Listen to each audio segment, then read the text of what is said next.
Greetings everyone, this is Tony Holowitz, and in this tutorial I want to talk to you about some of the Act Companion settings. So the way we get to that is we go up into the left of the Act icon, we click on the little hamburger icon, go down to the bottom and click on Settings. Once we get into Settings, there's a few things we want to run through here and change. On the language settings, make sure you pick the proper language. I'm going to click back. I'm going to go to notification settings, and in this particular case I don't have this particular database set up to have any notifications. You would have to go and make sure this is available to you as a setting, at least on the iPhone. But then you just choose the kind of things you want to be notified of. Pretty straightforward.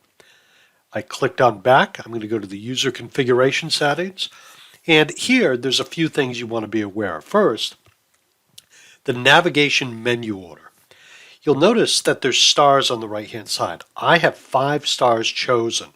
That is what I see in the navigation and what I can select from.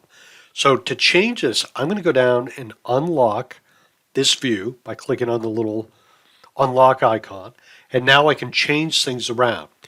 Search is one of the things that I can move. So I'm grabbing it, it thinks I'm trying to select text, but basically you just click on it and drag it up and down, and that's all you do. If you want to move it around so it's in a different order. Pretty straightforward. I'm going to click Save, and then I'm going to go back to this area, and I'm going to click on Initial View Contacts. This is probably one you'll use the most or find most relevant to you. I'm going to click on the drop down, and I can choose when I start up Act Companion which view I see first. I have it to see contacts. Another thing I could see you using is potentially having the ability to see what your activities are for a given day. If you choose that and click Save, when you open it up, you'll see your activities for the day, the week, or whatever you want to filter it for. I'm going to click back.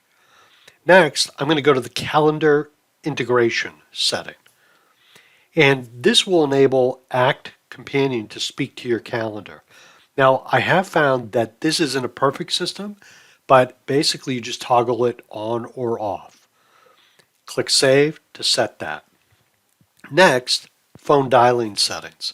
Again, this is fairly straightforward. If you have extensions, first you want to pick your location, where you're located, and then if it has an extension, you want it to automatically dial that. I just leave it at these settings. I'm going to click back. I'm going to go to the product list. Now the product list is if you're using sales opportunities and you have products inside of Act, you most likely have a product list, and this is where you can add things or take them away. So this is your product list. I'm going to go back to the hamburger, and I'm going to just go back to contacts to get back to the main screen that I had started on. And that's how you go in and adjust those settings. As always, my friends, if you have any questions, reach out to me, and I'd be more than happy to try to go over this with you. Have a great day. Bye now.